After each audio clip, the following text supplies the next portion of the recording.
The fourth night in Gravity Falls brings new danger. Dipper wakes to strange sounds outside the window. Not ordinary forest rustling, but something more sinister. Looking out, he sees glowing figures moving between the trees toward the mystery shack. Dipper wakes Mabel, and they carefully peer out the window. These are forest spirits, translucent beings with long arms and burning eyes. They surround the shack and slowly approach the nursery, as if something draws them there. The twins quietly sneak to the nursery and witness a terrifying scene. The spirits penetrate through walls without breaking them, reaching toward Soos' daughter's crib. The baby sleeps, but her body begins to glow faintly, responding to the spirit's presence. One of the spirits carefully lifts the infant from her crib. Soos' daughter doesn't wake up, but her glow becomes brighter. Dipper realizes the spirits don't want to harm her. They're trying to take her for some important reason. Mabel wants to scream, but Dipper stops her. Suddenly, Wendy bursts into the room with a crossbow and special arrows glowing blue light. "Get away from the baby!"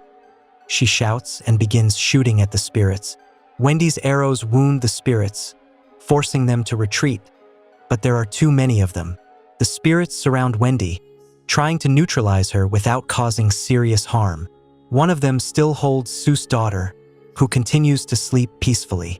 Wendy fights desperately, but the spirits use their ability to pass through walls. They attack from different directions, and Wendy can't protect all sides at once. Her crossbow reloads too slowly.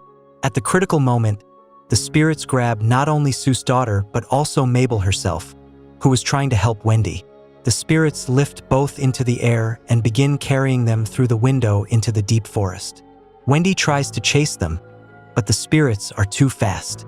Dipper and Wendy run out of the shack and see the glowing figures disappearing between the trees.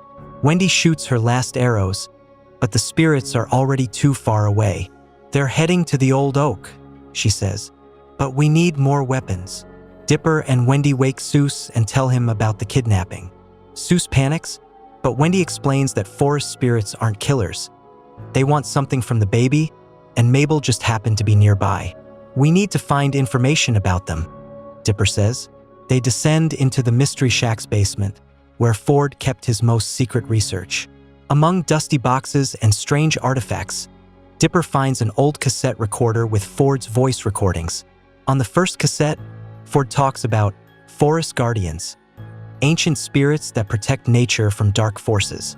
"They only appear when they sense the presence of life eaters," Ford's voice says. "A child infected with such an entity must be cleansed." The second cassette contains more important information. The guardians perform a cleansing ritual in a sacred place, the old oak. But if the ritual is interrupted incorrectly, both the child and whoever is with them could die.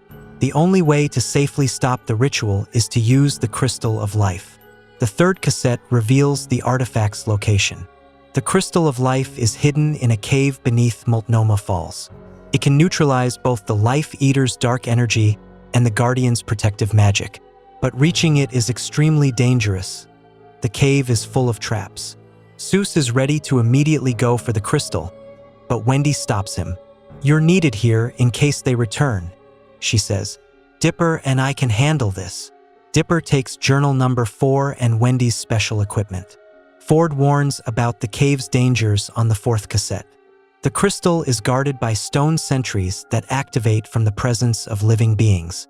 The only way to bypass them is to move in perfect synchronization, like a single creature. The fifth cassette contains a cave map and trap descriptions. Remember, you only have until dawn. If the Guardian's ritual completes, Soos' daughter will be cleansed of the dark entity, but her own life force might not survive the procedure.